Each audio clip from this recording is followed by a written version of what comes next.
Hello everyone, कैसे आप सब? I hope you are good. So after long time we are making a video.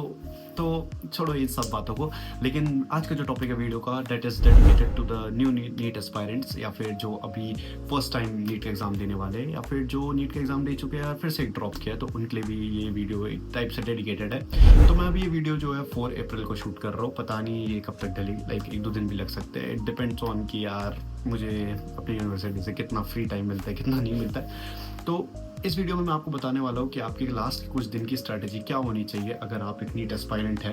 क्योंकि देखो यार, अभी मैंने परस्यू कर रखा है MBBS अब्रॉड। मैंने 2 बार अपना नीट ड्रॉप किया था, एंड उस बीच में क्या सारी मैंने गलतियाँ करी जो मुझे अब रियलाइज़ होती है कि वो चीज़ शायद नहीं करनी चाहिए थी, या फिर मुझे इन सब्जेक्ट पे ज़्यादा ध्यान देना चाहिए था एज़ कम्पेयर टू अलग सब्जेक्ट्स। तो ये सारी वीडियो का टॉपिक होने वाला है, और मैं आपको साफ सीधे बताऊंगा कि आप कौन से यूट्यूब चैनल से कुछ जिससे आप पढ़ सकते हो, और क्या क्या चीज़ों पे आपको पहले ध्यान देना चाहिए, और क्या क्या चीज़ों पे आपको थोड़ा टाइम देना चाहिए बाद में। हाँ तो अब ज़्यादा टाइम वेस्ट न करके I start with the topic. तो यार देखो, अभी साफ सीधी बात है कि ज़्यादा दिन तो बचे नहीं है, और अगर आपके यार अच्छे खासे आप PYQ सॉल्व कर रहे हो और आपके 600 स्कोर आ रहे हैं, तो भाई ये वीडियो आपके लिए है ही नहीं। आप और मेहनत करो, आपको डेफिनेटली गवर्नमेंट कॉलेज मिलेगा। ये वीडियो उनके लिए जो अभी थोड़ा स्ट्रगल कर रहे हैं कि यार 300-400 भी कैसे आएंगे, क्या हम उतना स्कोर कर पाएंगे, या फिर वो थोड़ी मोटिवेटेड फील कर रहे हैं। तो शुरुआत करते हैं वीडियो के साथ। अब ज़्यादा 2 बार बोल दिया मैं, छोड़। तो पहली बात जो आपको ज़्यादा फोकस करना चाहिए, दैट आई विल से कि आप पहले तो यार आपके अगर फिजिक्स वीक है तो फिजिक्स पे तो पहले ध्यान दे लो। अभी जो टाइम है इसमें आपको अच्छा खासा 1 महीना मिल रहा है, तो आप पहले फिजिक्स के हाई वेटेज चैप्टर्स उठाइए। हाई वेटेज चैप्टर्स मतलब जिनके ज़्यादा क्वेश्चंस आ रहे हैं, ज़्यादा आपको दिख रहा है कि उसके क्वेश्चंस बहुत ज़्यादा रिपीट हो रहे हैं, तो पहले तो यार फिजिक्स पे ध्यान दो। क्योंकि क्या होता है यार, आप केमिस्ट्री कर लोगे, बायो कर लोगे, लास्ट में फिजिक्स करना बहुत मुश्किल होता है, क्योंकि फिजिक्स के जो क्वेश्चन होते हैं लास्ट में ऐसा होता है कि आपका माइंड पूरा ब्लेंडर हो चुका होता है और आपको टफ लगने लग जाता है वो चीज़। और बायो का मैं बोलूँगा, बायो को आप लास्ट में रखो, क्योंकि बायो का मुझे पता है जितने भी PCB लेते हैं ना, उनका बायो सबसे ज़्यादा स्ट्रॉन्ग होता है, और सारे सब्जेक्ट में डब्बा गुलो रखा होता है, तो इसलिए बायो तो आपका स्ट्रॉन्ग है ही। बायो तो आप कर ही लोगे। बायो के सब्जेक्ट भी काफ़ी ईजी है, और कुछ शायद से काट भी दिया है एज़ कम्पेयर टू जब मैंने पेपर दिया था, उसमें जो टॉपिक्स थे वो नहीं है शायद पेपर में, तो वो चीज़ अब आप बायो लास्ट में रखो। पहले आप दो फिजिक्स पे ध्यान, क्योंकि फिजिक्स का बहुत ज़्यादा दिमाग में ब्लेंडर बनेगा लास्ट में जाके। तो आप क्या करो, आप कुछ टॉपिक्स उठाओ जो आप PYQ जब सॉल्व करोगे ना, ये PYQ याद रखना, इसके बारे में बात हम बाद में करेंगे।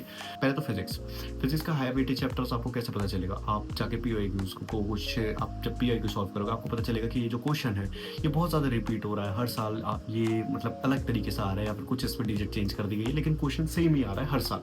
तो ये चीज़ें आपको ध्यान में रखनी है कि इन चैप्टरों से बहुत ज़्यादा आ रहा है, तो उन चैप्टर्स पे पहले ध्यान दिए। ये नहीं कि आपने हाई वेटेज चैप्टर लास्ट में छोड़ दिया, आपके दिमाग में रहेगा कि हाँ भाई कैसे सॉल्व करना है। ऐसे नहीं होता भाई, लास्ट में सब ब्लंडर हो जाएगा, इसलिए लास्ट में आप छोड़ो जो लो वेटेज चैप्टर है।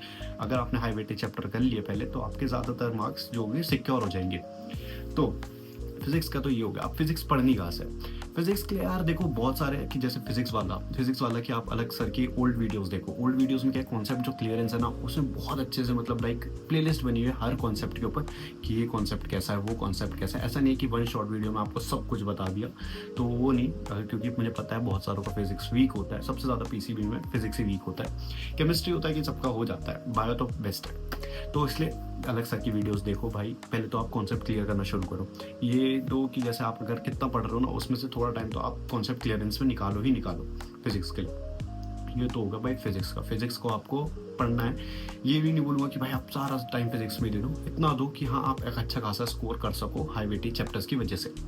तो ये हो गया। अब केमिस्ट्री के लिए मैं एक सर है उनका, मैं आप यहाँ पे तो नाम आ रहा होगा, actually I don't remember that name of their YouTube channel, तो मैं यहाँ पे उनका नाम वगैरह लगा दूँगा, और उनका चैनल का लिंक लगा दूँगा, तो आप उन सर से पढ़ सकते हैं। और मोस्टली मैं ये कहूँगा कि जो होता है ना, आपके जो 12th में जो छोटे छोटे कॉन्सेप्ट्स होते हैं, पहले उन्हें क्लियर कर लो। ऑर्गेनिक तो बिल्कुल पढ़ना, ऑर्गेनिक तो बिल्कुल भी मत छोड़ना, क्योंकि ऑर्गेनिक से क्वेश्चंस बहुत सारे आएंगे। कोई बॉन्ड बनाने को आ जाएगा, कोई ये आ जाएगा, है एल्कीन कुछ ना कुछ आ ही जाएगा घुमा फिरा के आपके पास। तो इसलिए केमिस्ट्री पे आप ऑर्गेनिक पे ज़्यादा ध्यान दीजिए। इनऑर्गेनिक को आप थोड़ा बाद में पढ़िएगा, पहले ऑर्गेनिक पे ज़्यादा ध्यान दो। तो चैनल का मैंने बता दिया। अब बायो का क्या करेंगे? बायो का देखो, मैं ये कहूँगा कि आप ना बायो का एक सीरीज़ पकड़ लो। लाइक आपके मैराथन सीरीज़ या फिर आप ओल्ड पिछले साल का देख सकते हो, इस साल का आप मैराथन सीरीज़ देख सकते हो। किनका? आई विल सजेस्ट जिनका आप बायो का मैराथन सीरीज़ है ये सब देखो, वो है डॉक्टर आनंद मणि।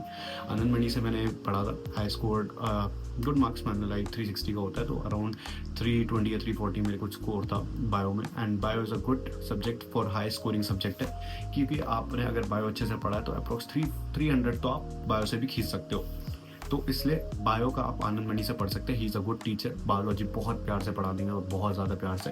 अभी शायद उनके चैनल पे और सारे नए टीचर्स हैं जो पढ़ाते हैं, बट आई विल सजेस्ट कि आनंद मणि सर से पढ़िए, वो थोड़ा अच्छे से डिटेल में आपको एक्सप्लेन करके पढ़ाइए। बस he is a good doctor working as a profession, तो उन्हें पता है कि क्या क्या चीज़ें आएंगी, क्या क्या चीज़ें नहीं आएंगी। तो ये एक चीज़ है। और अगर जैसे आपने भी कोचिंग वगैरह लगा रखी होगी कहीं पे, किसी ने आकाश की लगा रखी होगी, किसी ने एलन लगा रखी है, टू बी ऑनेस्ट मैंने खुद आकाश की कोचिंग लगाई थी। एंड आकाश के जैसे AIATS होते हैं या फिर जो उनके कुछ कुछ एग्जाम्स होते रहते हैं, तो उनके आप क्वेश्चंस को एनालाइज कीजिए। हो सकता है आपका कोई दोस्त, अगर आप कोचिंग नहीं जाते तो उस दोस्त से आप बोलो कि भाई क्या क्या क्वेश्चन है, मुझे भी चाहिए। तो वो PI उसको सॉल्व करने की कोशिश करो। एक MTG की बुक आती है 10 ईयर्स क्वेश्चन बैंक करके, तो वो नीट की होती है, उसमें आप बायो से रिलेटेड हर एक क्वेश्चन पढ़ो। अभी तक 10 साल में कितने क्वेश्चन आए आपको सब पता होगा, सब आप सॉल्व कर सकते हो। तो वो ऐसी ऐसी बुक्स लो यार, PYQ सॉल्व करो, प्रीवियस ईयर क्वेश्चंस कितने आए, आपको एक एनालाइज पता चल जाएगा कि आपको हाँ कैसे पढ़ना है कैसे नहीं पढ़ना। और ये MTG की बुक्स होती है, इसमें जो शॉर्ट नोट्स होते हैं, जो चैप्टर्स को मतलब बहुत क्रिस्प तरीके से बता रखा होता है, ये भी काफ़ी अच्छा होता है MTG बुक्स वगैरह में। और मैं इतना कहूँगा कि आप ना एक चिट नोट्स बना के रखो, छोटे छोटे, लाइक आपने हर एक टॉपिक का चिट नोट बना लिया और अपने आंखों के सामने लगा दो। रोज़ उस चिट नोट्स को देखो। आपको मतलब ऐसा नहीं होना चाहिए कि उसमें आपने सारी डिटेल्स भर दी, उसके आपको ऐसा होना चाहिए कि हाँ आपको ये कॉन्सेप्ट क्लियर हो रखा है, आपने उसके पॉइंट्स लिख दिए, तो आपने जैसे उस पॉइंट को देखा आपको वो पूरा चलते हैं, उसकी लाइन टू लाइन स्ट्राइक हो गया दिमाग में।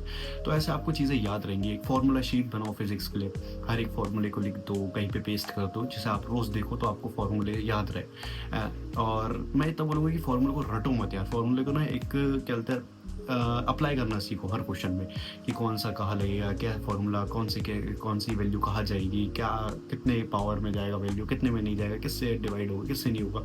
तो ये सारी चीज़ों को समझो, फॉर्मूले को रटोगे, लास्ट में क्या होगा, आपने क्वेश्चन आया कोई, आपने एक रफ शीट में सॉल्व करने की कोशिश करी, आपको क्या हुआ, आपने फार्मूला लिख दिया, आगे आपको पता ही नहीं कहाँ पे कौन सी वैल्यू रखनी है।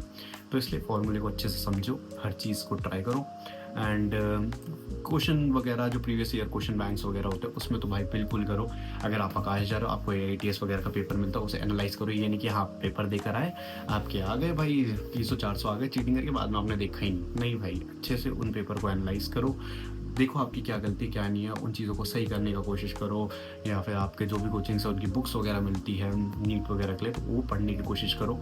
तो बहुत सारी चीज़ें यार। और एक सेकंड, हाँ तो मैं और लास्ट में मैं इतना ही कहूँगा कि यार ज़्यादा देखो, डिप्रेशन फील मत करो। है हो सकता है कि आपको ऐसा लग रहा होगा 300-400 लाना बड़ा मुश्किल है, नहीं हो पाएगा। देखो यार पाओ में अच्छा खासा फोकस करो, भले आपको फिजिक्स केमिस्ट्री में इतना फोकस नहीं है, you can easily score up to 400 to 500। अभी जो टाइमिंग यार उसमें मैं ये तो नहीं कहूँगा आपने भाई सीधा 700 स्कोर कर दिया, 720 स्कोर कर दिया, इम्पॉसिबल है भाई, नहीं हो सकता है ना। बहुत रेयर चांसेस है, अगर आपने भाई पूरी मेहनत लगा के भाई रात दिन बस पढ़ ही रहे हो, खाना पीना छोड़ के पढ़ रहे हो, तब आप 1% ला के कर भी दो भाई 720, आपको फर्स्ट रैंक भी आ जाए। लेकिन नहीं, ये बहुत हाइपोथेटिकल क्वेश्चन है, आंसर्स है हाइपोथेटिकल कि हाँ भाई इतना हो जाएगा इतना नहीं हो जाएगा। टू बी ऑनेस्ट भाई, अभी आपका 500 to 600 आप स्कोर कर सकते हो। आप अगर मेहनत करोगे तो आपके स्कोर अच्छा हो सकता है। अगर आप भाई स्कोर कर रहे हो 300-400, तो ऑफकोर्स कोशिश करो कि आप उससे 50 या 100 मार्क्स तो ज़्यादा स्कोर करने की कोशिश करो, डिग्रेड मत करो खुद को, है ना। और इस चीज़ के डिप्रेशन में तो रहोगे, निकलेगा नहीं निकलेगा भाई, निकल जाएगा। इतना कोई हार्ड पेपर नहीं है, इट जस्ट कि बहुत सारी मतलब लाइक जो गवर्नमेंट पेपर्स वगैरह होते हैं, इसमें क्या होता है, बहुत ज़्यादा रश होता है, बहुत सारे बच्चे ऐसे दे रहे होते हैं, लाइक 20 लाख 23 लाख बच्चे दे रहे होते हैं, तो बहुत ज़्यादा ऐसा प्रेशर हो जाता है घर का। तो खुद को काम रखो, खुद को समझो कि आप क्या गलती कर रहे हो क्या नहीं कर रहे हो। बस ये ना देखा देखी में मत करो चीज़ों को कि कोई भाई हमारा दोस्त ये टॉपिक बोल रहा है हम ये पढ़ लेते हैं, नहीं, आप खुद एनालाइज कीजिए PYQ से कि कौन से टॉपिक सही है पढ़ने के लिए और कौन से टॉपिक नहीं है। तो इतना ज़्यादा यार अपने आप को टेंस मत रखना, ईजी है हो जाएगा, है ना। तो अपने आप को इतना ज़्यादा डिप्रेशन करके आप जस्ट अपने मार्क्स को लो कर दोगे, उससे और कुछ नहीं होगा। तो मैंने जैसा आपको बताया क्योंकि आप फिजिक्स कहाँ से पढ़ सकते हैं, केमिस्ट्री का मैं यहाँ पे लगा दूँगा यार, मतलब मुझे उन चैनल का नाम याद नहीं है, तो मैंने जिन सर से पढ़ा था एंड आनंद मणि सर से आप पढ़ सकते हो सकता है कि और लोगों के बहुत ज़्यादा अलग होंगे कि आप इससे पढ़ लीजिए उससे पढ़ लीजिए, हमें उससे समझ में आता है, इट्स अ गुड कि आपको जिससे समझ में आता है, बट हाँ इतना कीजिए कि आपके कॉन्सेप्ट सारे क्लियर हो रहे हो, ये ना हो कि आपको तो लग रहा है कि आपको समझ में आ रहा है बट आपके कॉन्सेप्ट इन रियल क्लियर ही नहीं हो रहे। तो इट्स जस्ट कि आप अपने आप को एक मिथ में मत रखिए, हमेशा अपने आप को तो में रखें कि आप कितना स्कोर कर सकते हैं कितना नहीं कर सकते, बस अपने आप को एक फॉल्स होप मत देना। तो इतना ही है इस वीडियो में, है ना, एक छोटा सा मैंने आपको स्ट्रैटेजी प्लान बना दिया कि आजकल बहुत ज़्यादा बच्चे पूछते हैं कि नीट का कैसे करें, नीट का कैसे करें, यार बहुत ज़्यादा बच्चे डरे हुए हैं, तो थोड़ा बहुत यार मैं मोटिवेट कर देता हूँ कि यार नहीं टेंशन मतलब हो जाएगा, है ना, चिल रहो, अपने आप के सारे कॉन्सेप्ट क्लियर करो, टाइम वेस्ट मत करो फालतू की चीज़ें सोचने में। तो this was all for this video, I hope you love this video, if you love this तो leave a comment on this video और लाइक शेयर सब्सक्राइब कर देना एज यूजुअल हर यूट्यूबर कहता है। So I will meet you in the next video, till then stay safe stay happy, love you all guys, take care, bye bye. और हाँ अगर background पसंद आया हो तो लाइक कर देना, बाय।